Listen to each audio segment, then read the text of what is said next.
Imagine paying dues every single month and still being told the thing in your own driveway doesn't belong to you. What would you do if the HOA plus a neighbor who that is dater, thinks she runs the world, tried to claim your motorcycle for her kid? I'm on my porch, mug of black coffee in my right hand, barefoot on cool wood. Saturday morning in Maple Ridge is usually quiet. Sprinklers tick tick tick down the block. A dog yaps once and remembers manners. The sun peels up over the cottonwoods. I take a breath and think, you know what? It might actually be a good day. Then I see a teenager strolling down my driveway like it's a public sidewalk. He's got that peppy stride only 16-year-old boys have. All elbows and confidence. He stops beside my Harley under the oak, taps the tank with 2 fingers, and says, "I'll take this one." I glance at the house across the cul-de-sac and, yeah, there she is, Karen. Sunglasses, white visor, clipboard tucked against her ribs like a badge. She gives this little parade wave open palm. Queen of the cul-de-sac style.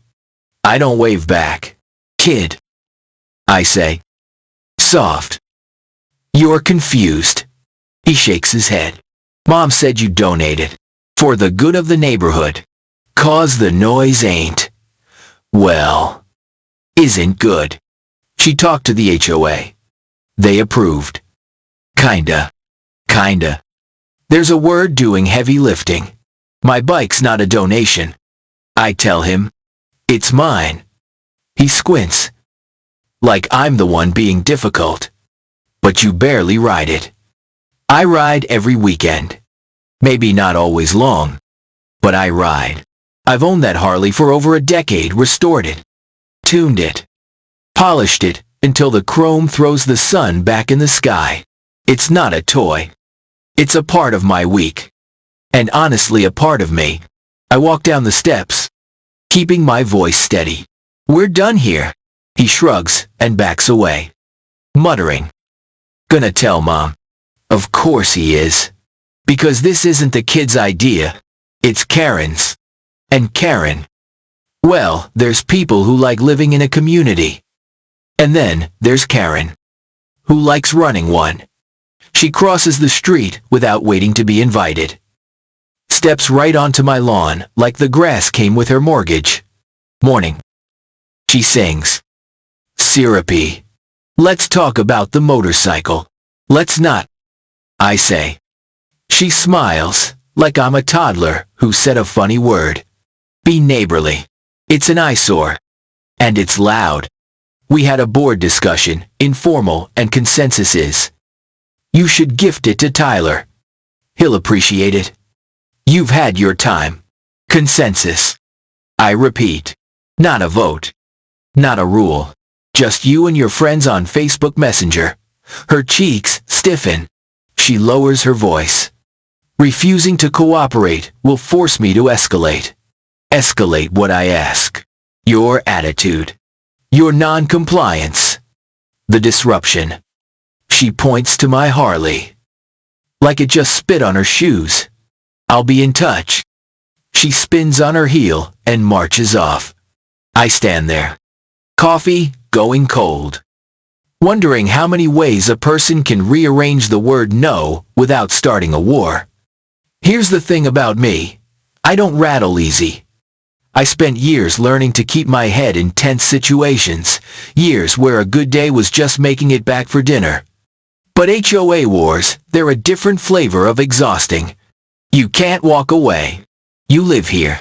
The battlefield is your mailbox, and driveway, and porch light. By late afternoon, I figure it's blown over. I take the bike for a short ride, helmet snapped, gloves on. The engine talking in that low coffee grinder rumble I love. I circle the lake, wave at the old couple who always sit on the bench, and head home. As I roll back under the oak, blue lights splash across the chrome. 2 squad cars. Doors open. Radios cackling.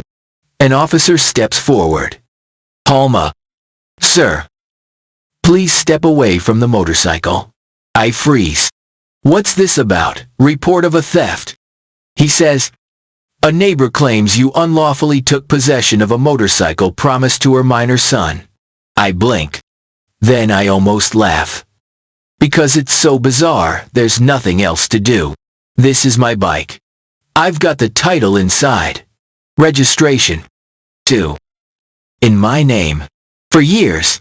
Another officer, a woman with patient eyes, nods toward the front door.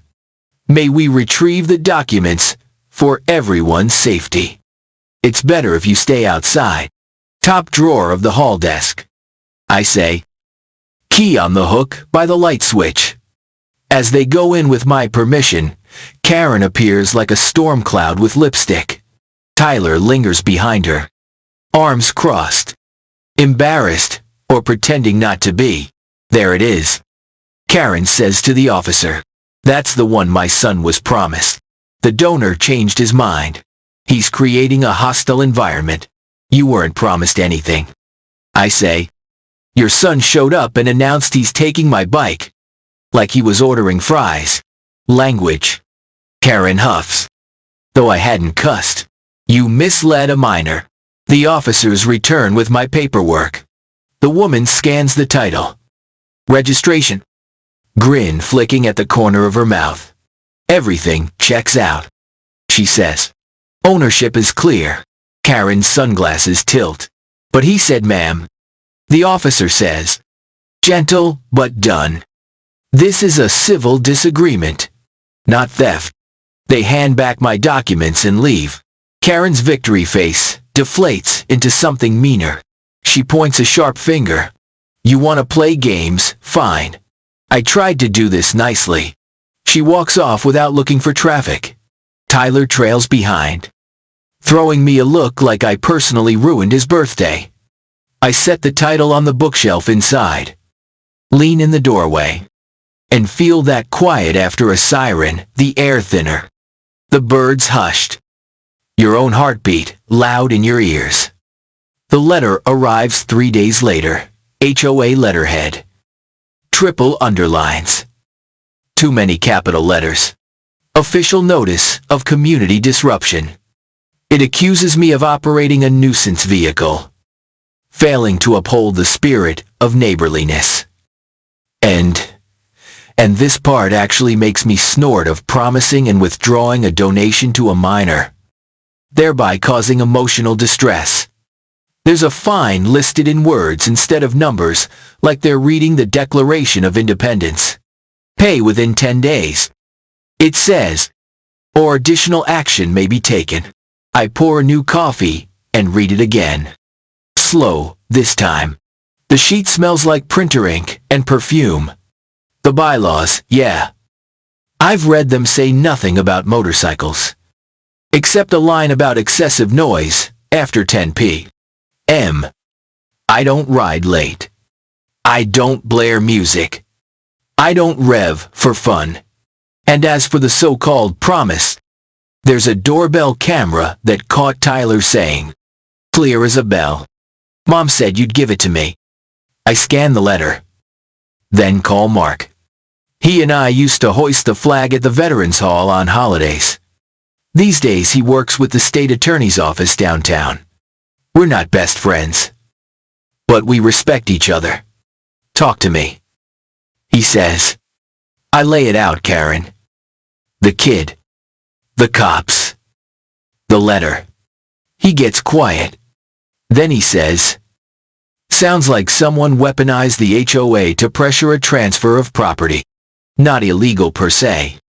But if they knowingly file false reports or pile on baseless penalties to coerce you, that's a problem.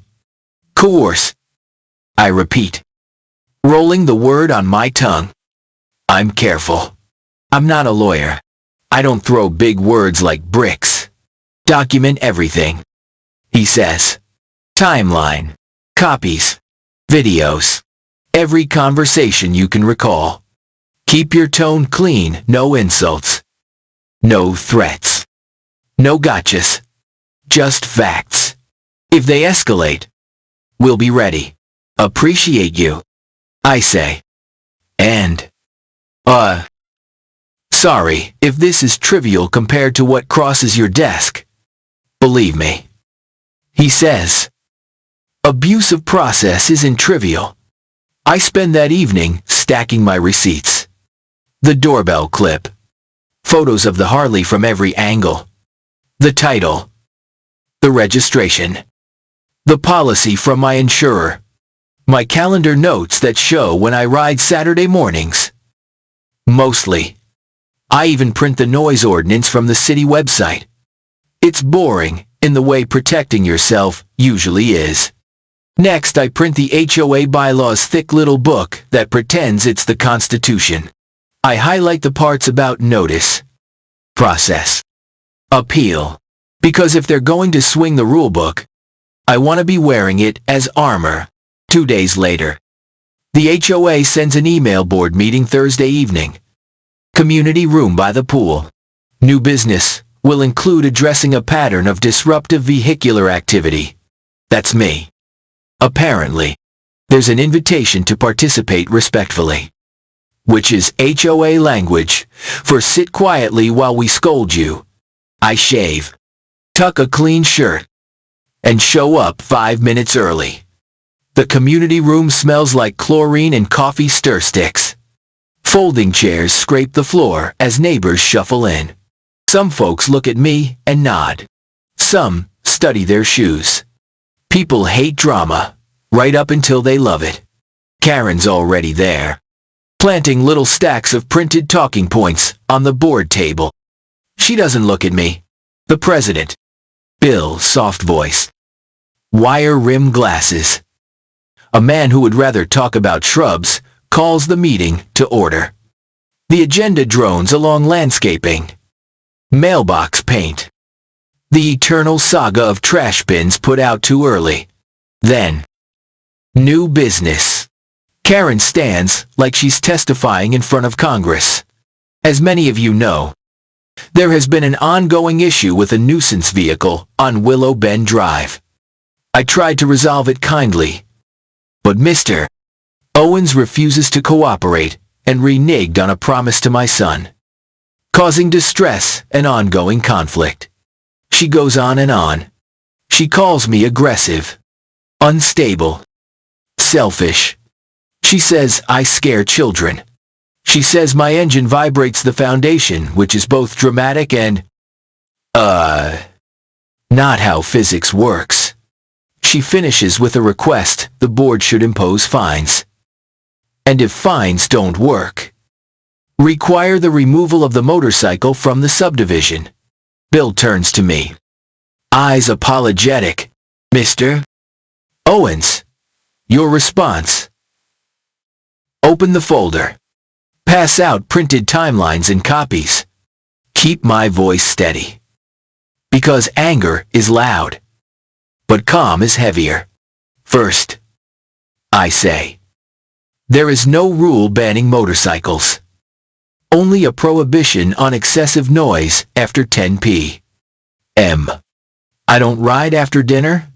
Second, here is the doorbell transcript of Tyler entering my driveway saying, quote, Mom said you'd give it to me. Third, here are my ownership documents title, registration, insurance. Fourth, here's the police report from Saturday. No theft, no warnings, no nothing. Fifth, here is the city ordinance defining noise thresholds. I'm within limits. A whisper ripples the chairs. I keep going. Lastly, here is a written statement from my neighbor across the street, Mrs. Harris, confirming she has no issue with occasional weekend rides, and that in her words, the motorcycle isn't the problem, the bullying is. Karen tries to talk over me, but Bill lifts a palm. Please, he says. He flips through my packet. He squints at the transcript, then looks at Karen. Is there an audio file? There is. I say, I can email it to the board. I'm not playing it here because, you know, privacy. A board member whispers to Bill. He clears his throat. Based on what we're seeing, the alleged promise appears unsupported. The bylaws do not ban motorcycles. We can't compel a donation of private property. Karen's voice gets sharp. So nothing happens. We reward his intimidation. Bill sighs a long, tired sound from a man who wanted to chair potlucks, not cage matches. We're tabling this. No fines. We'll review the materials and send a written notice. Karen slumps into her chair like the air just left her.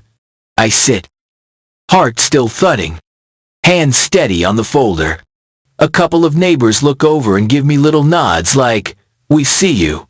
That tiny kindness lands heavier than I expect. By the weekend, I think the storm has blown past. Then a new letter arrives, this time on a law firm's letterhead. Cease and desist. All bold. Accusing me of emotional manipulation of a minor. Of false representations regarding a proposed gift. And demanding I relinquish the motorcycle as restitution or face civil action. I laugh when I read it. Then I don't. A lawyer signed this. Whether they believe any of it is beside the point. Paper with a letterhead can make your stomach crawl. I call Mark. Read the letter out loud. He whistles. Low. Looks like someone's trying to scare you into a settlement that gives them what they wanted all along. What do I do? Respond calmly. With counsel if you can. No name calling. Attach your evidence. State that any further false claims may be considered harassment. Don't threaten. Just set the boundary. So I do. A buddy from the Vets Hall, Sam, practices law. He drafts a reply that sounds like a handshake made of steel. We provide the timeline, the transcripts, the policy pages. We request they preserve all communications related to the demand. We decline, firmly, any suggestion of transferring the bike. Silence. No reply. 2 days pass. 5. A week. The quiet is almost loud. And then, something shifts. People start talking. Not in a gossipy way. More like a boil finally letting off steam. Mrs. Harris tells me Karen badgered her last fall about the height of her birdbath. The Hernandez family got cited for a flag they flew in November, not a political flag. Just a team banner. A retired mailman down the block was told to repaint his mailbox because the black wasn't black enough. It's like our neighborhood had been living under a low cloud for years and didn't realize how damp they were until the sun peeked out. A petition forms, not mine. I swear. 3 neighbors organize it. They're polite but blunt, remove Karen from the board for misuse of authority and intimidating conduct. They don't say she's evil or broken or a witch. They just say she used the HOA as a stick when she should have used it as a shield. At the next meeting, the room is full. Some folks have never been to a meeting in years. And now they're here, balancing babies on hips and holding travel mugs. Bill looks overwhelmed. Then weirdly relieved. Like, maybe he won't have to stand between a lion and a steak anymore. The petition gets read. Karen glares holes in the back wall. She says it's all a witch hunt. She says we're ungrateful. Lawless. Un civil. She says I'm orchestrating a campaign against her. I'm not. Honestly. I'm tired. I just want to ride my motorcycle on Saturday and wave at my neighbors and trim my hedges in peace.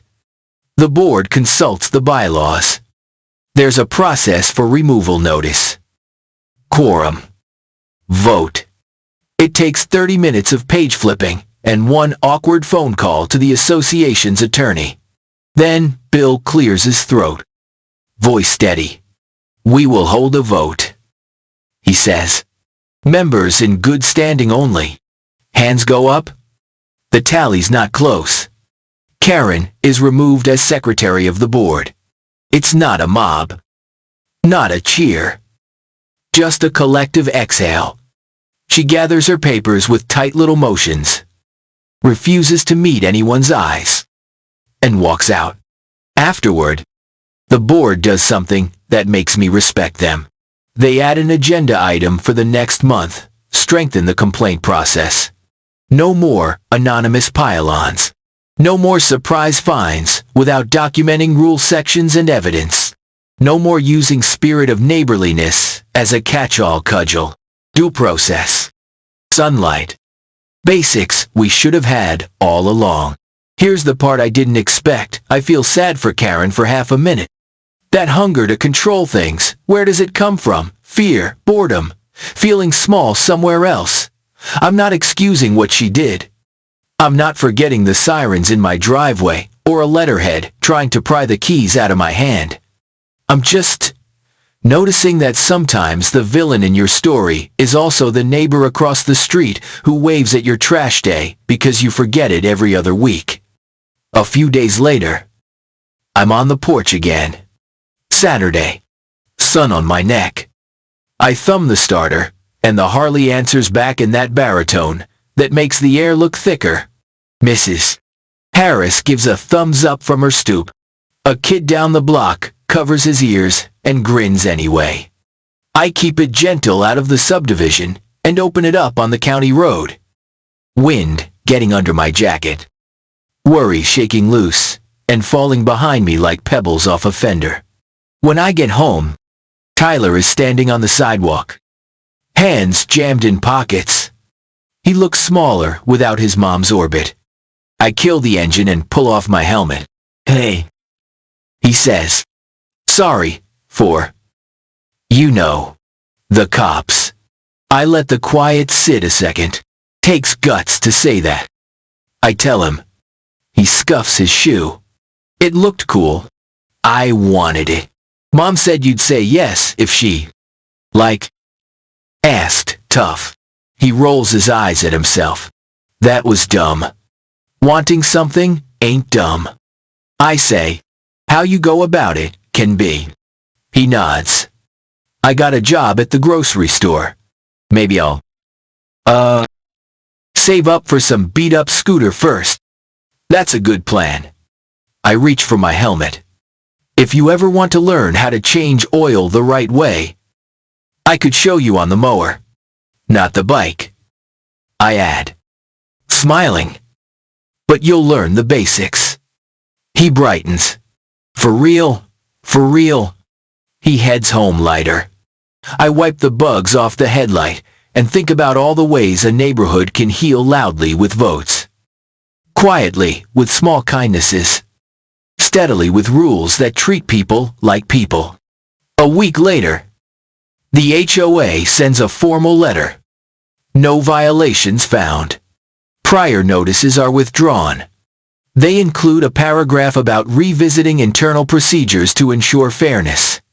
It's written in that careful HOA voice. The one that sounds like it was proofread by 6 people and a goldfish. Still, I appreciate it. On the back page, there's an invitation to a workshop, Know Your Bylaws. They ask me to share my perspective, not to scold. Just to explain how process matters. I say yes. Because I want whoever moves in after me to deal with shrubs. Not saponis. When the evening comes, I stand at the front of the room with Bill and 2 new board members who ran on a platform of less drama. More potlucks. I talk about clarity. About documenting. About not using fines as a first language. I mention riding etiquette, don't rev late. Don't be that guy. People nod. Someone brings brownies. It almost feels like a neighborhood again. After. Bill lingers. I should have stopped it sooner. He says, rubbing the bridge of his nose. I hate conflict. Most of us do. I say, but hating conflict doesn't make it go away. It just hands the microphone to whoever likes yelling. He chuckles. Tired but real. Point taken. Summer leans into fall. The cottonwoods turn butter yellow. Lawns go from emerald to honest brown. The neighborhood is quieter in the right ways now. No secret threats. No surprise. Letters. Just lived-in silence that isn't hiding anything. One afternoon, I'm tightening a loose mirror when Mrs. Harris brings over a plate of cookies. For your patience, she says. And 'cause the house smells like cinnamon, and I needed an excuse. We sit on the porch steps. She tells me about her late husband. About how he used to rebuild boat engines on their kitchen table. The HOA hated it, she says, laughing. I made banana bread for the whole board and told them to hush. Maybe I should have tried banana bread. I say. You did better, she says. You kept receipts. I grin. That. And I didn't give away the motorcycle. She pats my shoulder. Well, thank goodness. Because my hearing aids love the way it purrs. I snort. You mean growls. Purrs. She insists. Like a very satisfied tiger. I sleep easier these days. Not 'cause I won. Exactly. But because the rules are clearer and the people quieter. There's relief in knowing a thing is settled.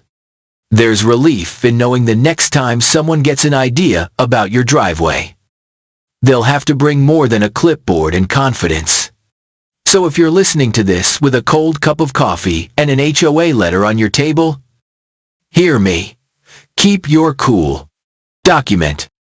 Invite sunlight. Don't stoop. Don't bark. Speak calm. Carry proof. Bullies thrive on silence and confusion. They wither under clarity, the way weeds wither under noon heat. And if you ride, ride respectful. Don't give them ammo. Nothing shuts down a bad faith neighbor faster than you doing it right. Anyway, sorry. I'm rambling. This whole thing still gets under my skin. I mean, who wakes up and decides someone else's machine belongs to them? Who tells a kid the world hands you stuff because you push hard enough? That's not how community works. Community is fences mended and favors traded, and sometimes firm no's that keep neighbors neighbors. I look at the Harley. At the reflection of the cottonwoods shivering in its tank. I look across the street at a house that's just a house again. Tyler's practicing ollies on a skateboard. Karen's car isn't in the driveway much. She keeps to herself. Fine by me. The wind lifts. Carries a dry leaf across concrete. Skitters it under the porch. Somewhere, a radio plays an oldies station, a little too loud for a chorus and then, blessedly, not loud enough for a complaint. So, what would you do here? Hand over your bike to keep the peace. Or plant your feet and say, politely, not today. Anyone else had an HOA pull something this wild, or is it nationals? Wilder. Drop your story below. I'm listening. And I got a fresh pot on.